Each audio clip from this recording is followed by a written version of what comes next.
உங்கள் தந்தி தொலைக்காட்சியில் பிரம்மாண்டமான காட்சி அமைப்புகளுடன் சாணக்கிய தந்திரம் ஞாயிறு முதல் தினமும் இரவு 8 மணிக்கு.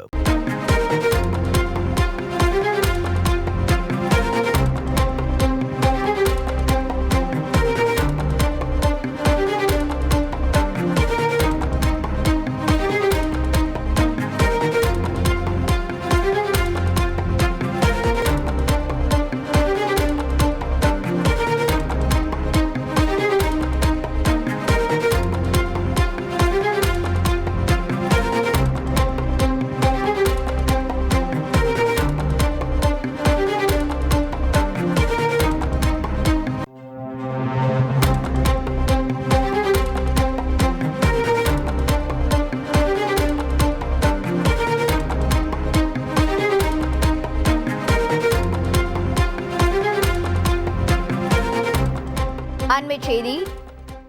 புதுச்சேரி அரசிற்கு சென்னை உயர்நீதிமன்றம் கடும் கண்டனம் தெரிவித்திருக்கிறது.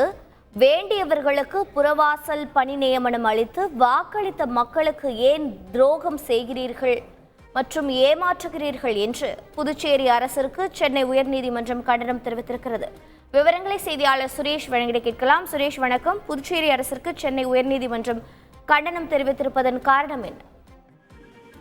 வணக்கம். புதுச்சேரியில் சட்டவிரோதமாக பல்வேறு துறைகளில் பணி நியமனங்கள் நடைபெறுவதாகவும் தற்காலிகமாக பணியாளர்களை நியமித்துவிட்டு பிறகு அவர்களை பணி நிரந்தரம் செய்வதாகவும் கூறி புதுவையைச் சேர்ந்த ஐயாசாமி என்பவர் உயர்நீதிமன்றத்தில் ஒரு வழக்கை தாக்கல் செய்திருந்தார். இந்த வழக்கை விசாரித்த நீதிபதி S.M. சுப்பிரமணியம், இதுபோன்று வேண்டியப்பட்டவர்களுக்கு பணி நியமனம் வழங்குவது என்பது அரசியல் சாசனத்துக்கு விரோதமானது என்றும் வேலைவாய்ப்பு அலுவலகம் மூலம் அல்லது போட்டித் தேர்வு மூலம்தான் விதிமுறைகளுக்கு உட்பட்டு பணி நியமனங்கள் நடைபெற வேண்டும் என்றும், இல்லை என்றால் கடும் நடவடிக்கை எடுக்கப்படும் என்றும் உத்தரவிட்டிருந்தார்.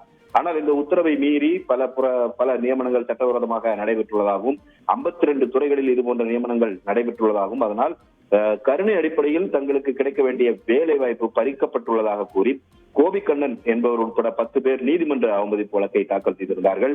இந்த நீதிமன்ற அவமதிப்பு வழக்கு நீதிபதி S.M. சுப்பிரமணியம் முன்பு விசாரணைக்கு வந்தது. வழக்கை விசாரித்த நீதிபதி, சட்டவிரோத நியமனங்களை நியாயப்படுத்த அரசு ஏன் போராடுகிறது, அதாவது புதுச்சேரி அரசு ஏன் போராடுகிறது என்ற ஒரு கேள்வியை நீதிபதி எழுப்பினார். முறையான அறிவிப்பு வெளியிட்டு விதிகளுக்கு உட்பட்டு தேர்வு நடத்தி தகுதி அடிப்படையில் இடஒதுக்கீட்டை பின்பற்றி பணி நியமனங்கள் வழங்கப்பட வேண்டும் என்றும், வேண்டப்பட்டவர்களுக்கு புறவாசல் வழியாக பணி நியமனங்களை கொடுத்து தேர்ந்தெடுத்த மக்களுக்கு ஏன் அரசு துரோகம் செய்கிறது, அவர்களை ஏன் ஏமாற்றுகிறீர்கள் என்ற ஒரு கண்டனத்தையும் நீதிபதி பதிவு செய்திருக்கிறார். மேலும் அனைத்து பணி நியமனங்களுக்கும் அனைத்து தரப்பினருக்கும் சம வாய்ப்பு கொடுக்க வேண்டும் என்றும், 16 லட்சம் மக்கள் தொகை கொண்ட புதுச்சேரி அரசு நியாயமான தேர்வை நடத்த முடியாதா என்ற ஒரு கேள்வியையும் நீதிபதி எழுப்பியிருக்கிறார். இதுபோன்று சட்டவிரோத பணி நியமனங்கள் நடைபெற்றால் கடும் நடவடிக்கை எடுக்கப்படும் என்று எச்சரித்த நீதிபதி இது சம்பந்தமாக புதுவை அரசு பதிலளிக்க உத்தரவிட்டு வழக்கு விசாரணையை 2 வாரங்களுக்கு தள்ளி வைத்திருக்கிறார். விவரங்களை வழங்கியதற்கு நன்றி சுரேஷ். உங்கள் தந்தி தொலைக்காட்சியில் பிரம்மாண்டமான காட்சி அமைப்புகளுடன் சாணக்கிய தந்திரம் ஞாயிறு முதல் தினமும் இரவு 8 மணிக்கு.